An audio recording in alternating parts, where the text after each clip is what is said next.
They tell you, forgive and forget. They tell you, be the bigger person. But I will tell you a truth few dare to speak. Forgiveness in this world is not a sign of strength. It is not noble. It is not divine. Forgiveness is surrender. Let's slow down here. Because if you truly understand this one truth, your entire perspective on power, betrayal, and human relationships will change forever.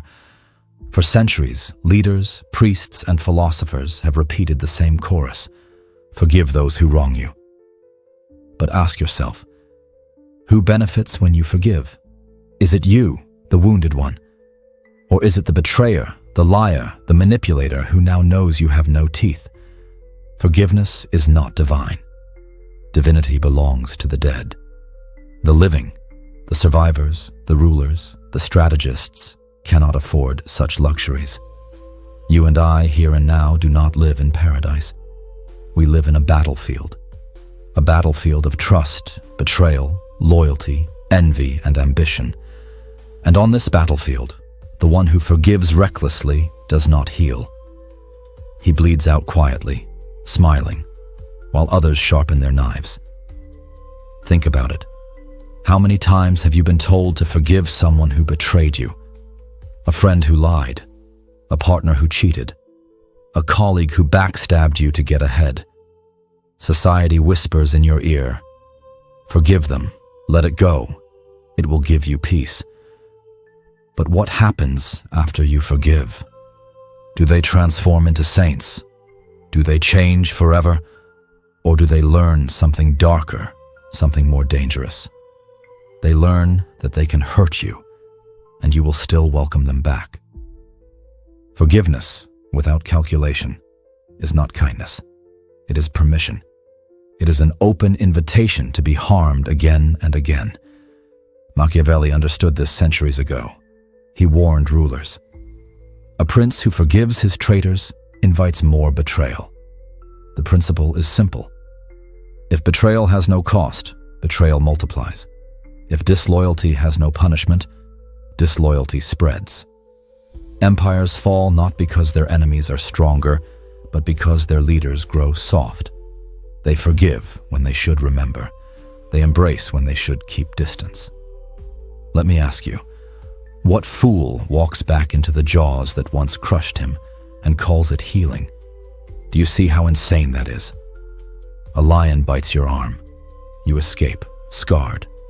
And then someone tells you, go pet the lion again, maybe this time it won't hurt you. That's forgiveness. That's the stupidity of blind compassion. A wise man does something different. He studies the beast. He learns its hunger, its pattern, its nature. He builds weapons in silence. He polishes his pain into steel. He does not post his wounds for sympathy. He transforms them into strategy. And here is the brutal truth. Forgiveness is not freedom. Forgiveness is a leash, and it's tied around your own neck. Memory, however, is power. Memory is your fortress. Memory is your weapon. The man who forgives once will be asked to forgive forever. But the man who remembers, he is feared, he is respected, because he cannot be tricked twice. Listen carefully. I am not telling you to explode with rage. I am not telling you to seek wild revenge. Number. That is weakness too. Rage blinds you, just as much as forgiveness softens you. I am telling you to remember. Smile if you must. Nod if you must. Shake their hand. Even embrace them if strategy demands it. But inside, you keep the ledger. You write their name in your private book. You record every offense, every betrayal, every knife in your back, not to mourn it, not to relive it, but to balance the books when the time is right. This is not cruelty. This is clarity. This is how power operates. In politics, in war, in life, preparation is everything. And preparation begins with memory. Every betrayal is data. Every insult is evidence. Every wound is a map. Forgive, and you erase the map. Remember, and you carry the blueprint of supremacy. And let's be honest, the people who tell you forgiveness is strength are often the ones who benefit most from your weakness. The clergy preaches forgiveness. Why? To keep the masses controlled, docile, easy to rule. The manipulator preaches forgiveness. Why? So they can hurt you again without fear. The betrayer begs forgiveness. Why? Because they know they will do it again. So ask yourself, why should you play their game? This world is not built for saints. This world does not reward martyrs. This world rewards strategists. You do not need to forgive to be free. You need to remember to be untouchable. Because the truth is this: the man who remembers never has to chase revenge. He becomes revenge. His silence becomes the punishment. His success becomes the execution. His very presence haunts those who once wronged him. That is why forgiveness is for the weak. And memory is for the ruler. This is where we begin. This is where your transformation starts. Part 1 is about shattering the illusion. The illusion that forgiveness makes you noble. It doesn't. It makes you predictable. It makes you exploitable. From this moment forward, you must abandon the childish idea that forgiving everyone is virtue. It is not. It is surrender. Your scars are not shame. They are strategy. Your betrayals are not wounds. They are manuals. And your memory, sharpened like a blade, is your path to power. So write this into your soul. Forgiveness is not freedom. Forgiveness is surrender.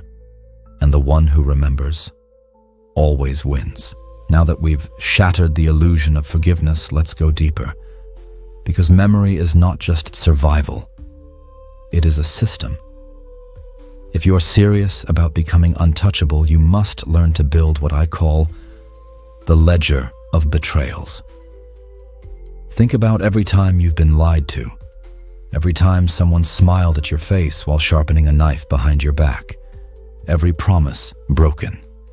Every loyalty sold. What did you do with those moments? Did you forgive them? Did you bury them? Did you numb yourself into forgetting? If so, you destroyed the very data that could have saved you in the future. Let me be clear. Your betrayals are not accidents. They are lessons. They are case studies. They are files in your personal archive. Machiavelli would say, "The wise man remembers everything." He doesn't hold grudges like an emotional child. He documents offenses like a strategist, keeping records of enemy movements. This is what separates the weak from the powerful. The weak man experiences pain, cries, forgives, and repeats the cycle. He never learns. He never adapts. He becomes entertainment for his enemies. But the strong man, he studies. He builds a ledger. He remembers with purpose. He knows who betrayed him, how they did it, and what weakness in himself allowed it to happen. Picture this clearly. Your memory must become a vault. Inside that vault sits your ledger, a book of betrayals. And in this book, every page is written with blood and disappointment. But you don't read it to feel sorry for yourself. Number. You read it to sharpen yourself. Every offense is data. Every insult is intelligence. Every scar is a map. When someone betrays you, you don't rage. You don't forgive. You record. You document. You store it away. Because one day, that ledger becomes your most powerful weapon. Here is the secret. Forgiveness blinds you. Memory arms you. When you forgive blindly, you erase patterns. You erase warnings. You allow yourself to step into the same traps again and again. But when you keep the ledger, you begin to see everything differently. You begin to notice repetition. You begin to predict betrayal before it even happens. That friend who always disappears when you need them most. Write it down. That colleague who smiles but sabotages you quietly. Write it down. That partner who says it was just a mistake after the third betrayal. Write it down. Not to obsess, not to hate, but to never forget. Machiavelli taught that a prince must be both a lion and a fox, strong enough to frighten the wolves, cunning enough to recognize traps. But how can you recognize a trap if you erase every memory of the ones you've already fallen into? How can you become a fox if you forgive every wolf that's already tasted your blood? You must build your ledger. You must train your mind to remember with precision, not with pain. Let me give you an image. Imagine two kings. The first king rules with forgiveness. Whenever his nobles betray him, he forgives. Whenever his soldiers desert him, he forgives. He calls this kindness. He calls this wisdom. But soon his court laughs behind his back. His enemies sharpen their daggers. And one night, he is overthrown by the very men he forgave. Now imagine the second king. He forgives in public if he must, but in private he writes everything down. He keeps a ledger. He remembers who hesitated in battle, who whispered lies in the shadows, who bowed with hidden malice. And when the time comes, he acts. Quietly, precisely. No second chances. His court fears him. His enemies hesitate. His throne endures. Which king do you want to be? Here's the hard truth. Forgiveness gives people the illusion that you are soft, that you are safe to manipulate, that they can betray you without cost. But when you remember, when you carry your ledger in silence, you become unpredictable. People can never relax around you. They know their actions are being weighed, measured, recorded. They cannot erase their treachery with a simple apology. That unsettles them. That makes them fear you. And fear, Machiavelli reminds us, is far more reliable than love. Now, don't misunderstand me. I am not telling you to become paranoid. I am telling you to become strategic. You do not chase every betrayal with rage. You do not explode at every insult. You simply record. You nod. You smile. And you write it down in your mind's ledger. Because there will be a day, maybe years from now, when that record will save you. When you will know exactly who to trust, who to watch, and who to eliminate from your circle. This is why memory is preparation. And preparation is everything. The weak man calls it holding grudges. The strong man calls it studying the battlefield. The weak man forgives to feel better. The strong man remembers to be better. Forgiveness may soothe the heart for a night, but memory arms the mind for a lifetime. So here is your assignment. If you truly want to rise above weakness, stop forgiving blindly. Stop erasing your own history. Build your ledger. Write nothing in sand. Inscribe it in stone. Every betrayal, every insult, every lesson. Turn them into data. Turn them into blueprints. Turn them into strategy. Because if you erase your pain, you erase your preparation. But if you record your pain, you forge your future. And one day, when your throne is high and their shields are down, you will deliver justice, not in rage, not in chaos, but in silence, in balance, in perfect timing. That is how kings rule. That is how empires endure. That is how Machiavellian minds survive. We've built the foundation. We've destroyed the illusion of forgiveness. We've opened the ledger of betrayals. Now we must address the most misunderstood subject of all: vengeance. When most people hear the word revenge, they think of chaos. They imagine rage-filled outbursts, screaming, blood, destruction. They think vengeance is about anger. But here's the truth. Vengeance, when done correctly, is not rage at all. Vengeance is balance. Vengeance is justice calculated. Vengeance is the restoration of order. Machiavelli understood this. He warned rulers never to punish impulsively, never to lash out blindly. Because an angry ruler is a weak ruler. An emotional leader is predictable, and predictability is fatal. But vengeance, true vengeance, is not about being emotional. It is about being deliberate. Think of vengeance like a scale. On one side of the scale sits betrayal, insult, humiliation. On the other side sits justice, consequence, balance. When someone wrongs you, the scale tips. The balance is broken. And if you forgive recklessly, you leave the scale lopsided. You allow the weight of betrayal to remain unchallenged. You tell the world, my balance doesn't matter. But when you remember, when you wait, when you calculate, then you restore balance. Not in a storm of rage, but in the quiet precision of strategy. Let's use an example. Imagine a man betrayed by his closest ally. In rage, he storms out, confronts him publicly, and screams. What happens? He looks weak, emotional, out of control. His enemy watches and thinks, I can make him dance like a puppet. All I need to do is push his buttons. But imagine instead a man betrayed who says nothing, who smiles, who embraces his traitor as if nothing happened. But inside, he records it. Inside, he plans. Inside, he sharpens. And then, months later, maybe years, when his betrayer is vulnerable when no one expects it, he acts, swiftly, silently, without warning, without words. That is vengeance, not rage, balance. Do you see the difference? Rage is about ego. Vengeance is about strategy. Rage is loud. Vengeance is silent. Rage is a weapon that cuts its own master. Vengeance is a weapon that cuts only its target. This is why Machiavelli taught that a ruler must not punish every small offense, nor forgive every betrayal. He must remember, he must wait, and he must strike at the perfect time. Because timing is everything.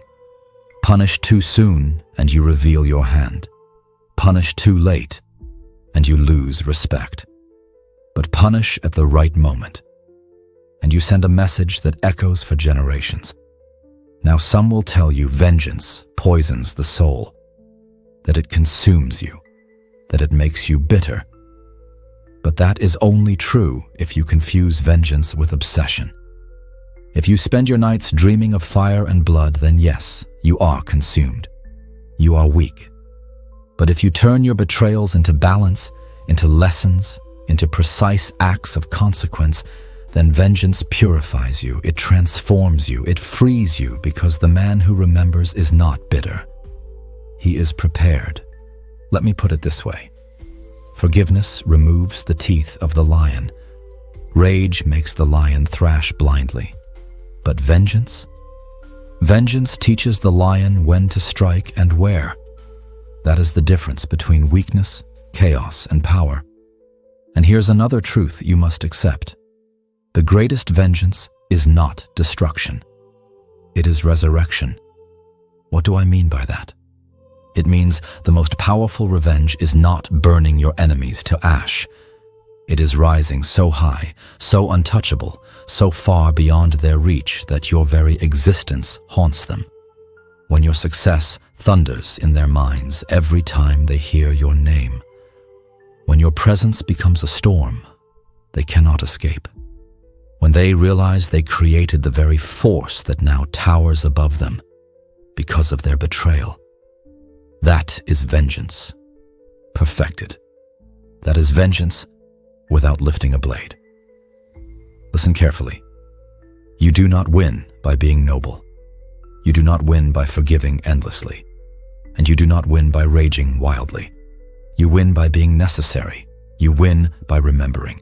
You win by restoring balance with precision. And sometimes, vengeance doesn't even require you to act directly. Sometimes the greatest punishment is distance. Sometimes the most devastating blow is silence. Sometimes the true revenge is simply walking away and thriving where they can never follow. But here is where most people fail. They confuse vengeance with reaction. If your enemy knows they can provoke you into reacting, they control you. They own you. They can pull your strings like a puppet. True vengeance requires control, self-control, discipline.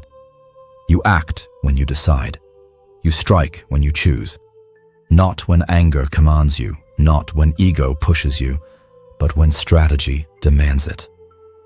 That is what makes it balance, not rage. So ask yourself, how many times have you reacted instead of calculated? How many times have you exploded instead of remembered? How many times have you destroyed your own advantage because you couldn't control your fire? You must train yourself to resist this weakness. You must become the man who feels everything but reacts to nothing until it is time. This is the Machiavellian way: to remember in silence, to calculate in patience, to strike in balance. Forgiveness is surrender. Rage is chaos. But vengeance, true vengeance, is balance. And when your enemies finally feel that balance crash upon them, when the scales tip back into justice, they will know. They will know that you are not to be trifled with. They will know that you are not weak, not merciful, not emotional. They will know you are inevitable. We've spoken of betrayal. We've spoken of vengeance. But what holds it all together? Memory. Memory is the fortress of the powerful. It is the wall that protects you from repeating mistakes, the watchtower that sees danger long before it arrives, the weapon that makes your enemies tremble because they know you do not forget. Let me tell you something most people will never admit. The world does not punish forgetfulness. The world rewards it. It whispers, forget, forgive, move on. Why? Because it makes you easier to manipulate. The person who forgets today's betrayal will be betrayed again tomorrow. The person who forgives easily will be hurt endlessly. The person who lets it go becomes a playground for predators. Machiavelli knew this. He wrote that rulers must study history relentlessly. Why? Because memory reveals patterns. The man who remembers yesterday's schemes can predict tomorrow's betrayals. The man who forgets falls into the same traps again and again. And so, you must make your mind a fortress of memory. Not a diary of bitterness, but a library of lessons. Every insult, every humiliation, every betrayal, every moment where someone underestimated you. Do not discard them, record them, store them, etch them into stone. Not to cry over them, not to drown in them, but to sharpen yourself with them. Think of a blade. Steel is forged through fire and pressure. Every strike of the hammer strengthens it. Every burn hardens it. Your memory is that steel. Every betrayal is a strike of the hammer. Every humiliation is a burn of the fire. And if you remember correctly, you do not break. You sharpen. But here's the danger. Memory without discipline becomes poison. Some men remember too much, but they remember wrongly. They replay the betrayal endlessly in their minds. They dwell. They obsess. They let bitterness rot their soul until they become prisoners of the past. That is not a fortress. That is a dungeon. The key is discipline. To hold memory like a weapon, not like a wound. When you remember, ask yourself, what did this teach me? What pattern did this reveal? What advantage can I carve from this pain? That is memory as power. Now think of your enemies. What terrifies them most? It is not your anger. Anger fades. It explodes, then disappears. What terrifies them is your silence, your coldness, your ability to smile, shake their hand, and remember everything. Because silence tells them this: he hasn't forgotten. He hasn't forgiven. He's waiting. That is psychological warfare. That is memory turned into fear. Let's draw a picture. A man insults you in front of others. Everyone expects you to react. They expect anger, shouting, maybe even violence. But instead, You smile. You nod. You say nothing. You walk away. What happens? He laughs, thinking he won. The crowd believes you're weak. But you've just recorded it, stored it, filed it under future consequence. And months later, maybe years, when the timing is perfect, when his guard is down, when your rise is undeniable, you return the insult not with words, but with position, with power, with silence that crushes him. That is how memory becomes a fortress. Not through obsession, through patience. Machiavelli warned that men are quick to forget benefits, but slow to forget injuries. That truth cuts both ways. Your enemies will remember what you do to them, which means you must be strategic in when and how you act. But more importantly, it means you must never allow yourself to be the fool who forgets. The weak man erases. The strong man records. Ask yourself, how many times have you forgiven the same person for the same sin? How many times have you ignored the pattern because you wanted peace? How many times have you moved on only to be dragged back into the same pain? This ends when you build your fortress.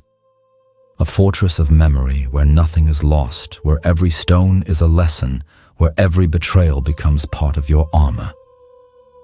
But here's the secret. A fortress is not just about defense. It is also about intimidation. When people realize you remember everything, when they know you do not forgive lightly, when they understand that even the smallest slight may one day be answered, they treat you differently. They tread carefully. They measure their words. Why? Because your memory becomes a shadow over them. This is not cruelty. This is survival. This is respect. This is power. And here lies the heart of it. Forgiveness is weakness because it erases memory. It tells the world, you can betray me, and I will forget. But memory as a fortress tells the world, I see you, I record you, and one day when it matters most, I will answer you. That is how you stop being prey. That is how you stop being manipulated. That is how you become untouchable. So I ask you, are you building your fortress, or are you leaving your gates wide open? Do you remember with clarity, or do you forget with naivety? Do you carry your lessons as armor, or do you discard them as burdens? The choice will decide whether you rise as a ruler or fall as a victim. Because the man who remembers is dangerous. The man who remembers is patient. The man who remembers cannot be deceived twice. Memory is not bitterness. Memory is not obsession. Memory is a fortress. Build it, guard it, live within it. And the world will learn. You are not a man who forgives. You are a man who remembers. You've heard it said, speak your truth. You've been told, clear the air. You've been encouraged. Say what's on your mind. But here's the reality no one wants to face. Words are cheap. Words expose you. Words make you predictable. The most dangerous weapon is not speech. It is silence. Machiavelli knew that rulers who spoke too much betrayed themselves. Every word was a thread enemies could pull. Every confession a crack in the armor. The wise ruler spoke little, revealed less, and let silence do the work of intimidation. Because silence is never neutral. Silence always communicates. When you speak, people analyze your words. When you shout, they measure your rage. But when you stay silent, they are forced to imagine. They project, they fear, and fear is far more powerful than explanation. Think of a courtroom. A guilty man pleads, begs, cries, tries to explain. A strong man sits in silence, eyes steady, lips sealed. Who holds more power? The silent one. Think of war. The enemy who taunts, shouts, screams, he reveals his insecurity.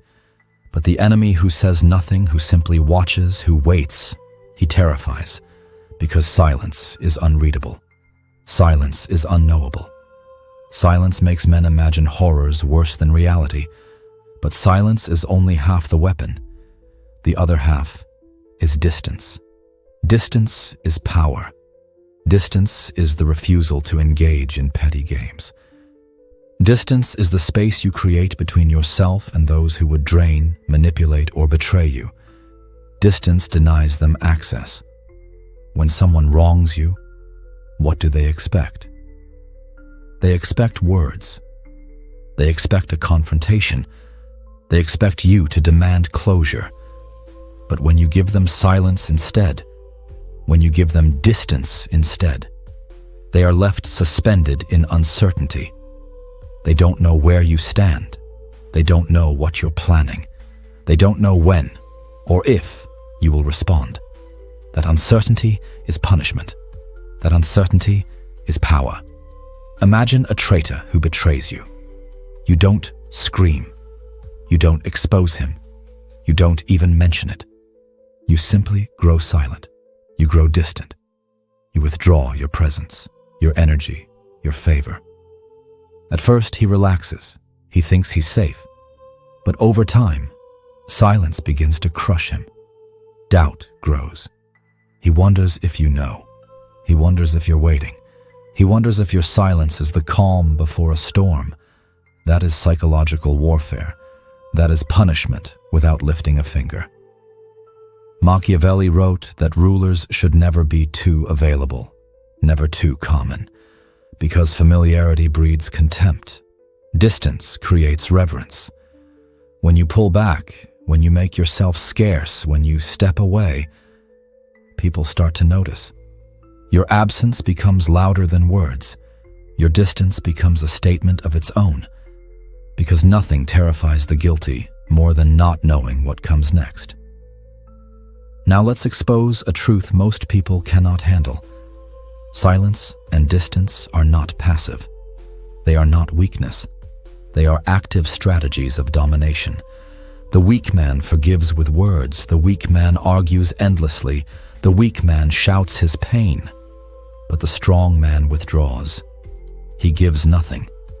He holds silence like a blade, distance like a shield.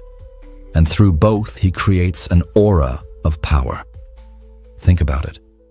Have you ever ignored someone who desperately wanted your attention? Their frustration grows. Their attempts to provoke you intensify. They scream louder. They send messages. They push harder. Why? Because your silence has power. Now imagine doing this not out of spite, but with cold calculation. Imagine applying silence to the one who insulted you, the one who betrayed you, the one who thought you would react emotionally. Your silence becomes a mirror. It reflects their weakness back onto them. It forces them to collapse under their own guilt, their own insecurity, their own desperation. Distance does the same. By stepping back, by refusing to chase, by refusing to explain, you elevate yourself. You create a gap they cannot cross. You show them that your presence is not to be taken for granted. That access to you is a privilege, not a right. This is why the most dangerous men in history were not the loudest. They were the quietest. They revealed little. They appeared rarely. And when they did, their presence carried weight, because silence and distance had already amplified them. Here is the paradox. Silence is not empty. Silence is full. Distance is not absence. Distance is presence magnified. When you withhold your voice, your enemies hear more. When you withdraw your presence, your enemies feel more. When you give them nothing, they imagine everything. And imagination, fed by fear, is the sharpest blade. So ask yourself, do you waste words on those who don't deserve them? Do you argue with people beneath you? Do you stay close to those who betray you, thinking proximity will heal wounds? Or do you understand that silence cuts deeper than shouting and distance wounds sharper than closeness ever could? Silence and distance are not retreats. They are offensives. They tell the world, I do not need to explain myself. I do not need to justify myself. I do not need to engage with the unworthy. They tell your enemies, "You will never know when I will act. You will never know how I will act. You will never know if I have already acted," and that uncertainty is far more destructive than anger. Remember this: forgiveness is weakness because it gives closure to those who betrayed you, but silence denies them closure. Distance denies them comfort, and in that denial, you gain power. Because the man who speaks less rules more. The man who withdraws controls more. And the man who gives silence and distance instead of words and forgiveness becomes untouchable. We have traveled through fire. We have dismantled the illusion of forgiveness.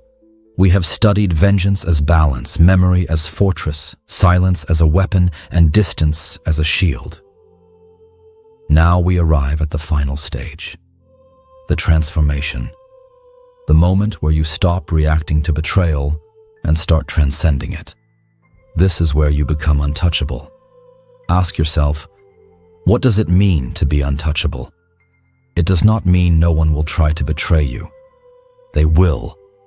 It does not mean no one will attempt to deceive you. They will. It does not mean you are beyond conflict. You are not. To be untouchable means this: betrayal no longer controls you. Their weapons no longer pierce you. Their strategies no longer bind you, because you have built yourself into something they cannot move. Think of the average man. He is chained to emotion. One insult breaks him. One betrayal shatters him. One rejection makes him crumble. His heart is his weakness, and the world knows it. But you will no longer be that man. You will be the man who remembers, the man who calculates, the man who answers betrayal not with forgiveness, not with rage, but with precision. You will be the man who says little, the man who gives distance, the man who turns silence into power. You will be the man who cannot be provoked, cannot be manipulated, cannot be broken. That is untouchable. And here is the truth. Being untouchable is not about stone. It is not about being numb. It is not about feeling nothing. You will feel betrayal. You will feel anger. You will feel pain. But you will not serve those feelings. You will not let them command you. You will not let them decide your actions. Instead, you will master them. You will transform them. Your pain becomes fuel. Your anger becomes strategy. Your betrayal becomes memory. Everything they throw at you becomes yours. And in the end, nothing can touch you. Machiavelli understood this deeply. He knew rulers were surrounded by liars, flatterers, manipulators. He knew betrayal was not rare. It was constant. But he also knew this: the ruler who reacts emotionally dies. The ruler who forgives endlessly is destroyed. The ruler who masters himself, who turns betrayal into a weapon, that ruler becomes eternal. And so must you. Ask yourself, do you want to be feared, respected, remembered? Or do you want to be liked, used, forgotten? Because the man who forgives endlessly is liked for a time, then discarded. But the man who is untouchable, he is respected, he is feared, and he is remembered. Let's return to the enemy who betrayed you. They expected you to lash out. You didn't. They expected you to forgive. You didn't. They expected you to forget. You didn't. Instead, you remembered. You grew silent. You became distant. You sharpened yourself. And one day, when the timing was right, you answered. Not in anger, not in chaos, but in balance. That moment will haunt them forever. That moment will etch itself into their memory like fire.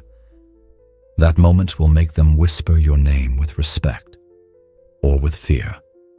Either way, you win. To be untouchable means this: you are no longer chained to their expectations. You do not dance to their music. You do not bleed when they cut. You do not collapse when they push. You stand, you endure, you dominate. But listen carefully. Untouchable does not mean alone. It does not mean isolated. It does not mean bitter. It means selective. It means you choose who enters your world. It means you measure loyalty with precision. It means you build alliances with strategy, not emotion. Because the untouchable is not without allies. The untouchable is surrounded by strength, but he never gives anyone the power to destroy him from within. This is the final evolution. Forgiveness is weakness. Rage is chaos. Vengeance is balance. Memory is a fortress. Silence is a blade. Distance is a shield. And untouchable is the throne. This is where you sit, above betrayal, above manipulation, above weakness. Not because betrayal stops coming, but because betrayal no longer touches you. So I ask you, will you continue to forgive endlessly, feeding those who feast on your kindness? Will you continue to rage, dancing like a puppet to their provocations? Or will you rise? Will you become the one who remembers, who waits, who acts with precision? Will you become the one who gives silence instead of weakness, distance instead of desperation? Will you become untouchable? Because once you rise to that level, once you master this path, once you stand where betrayal cannot touch you, you will no longer need to forgive. You will no longer need to rage. You will no longer need to explain. You will simply exist as a force, cold, calculated, feared, respected. And that is immortality.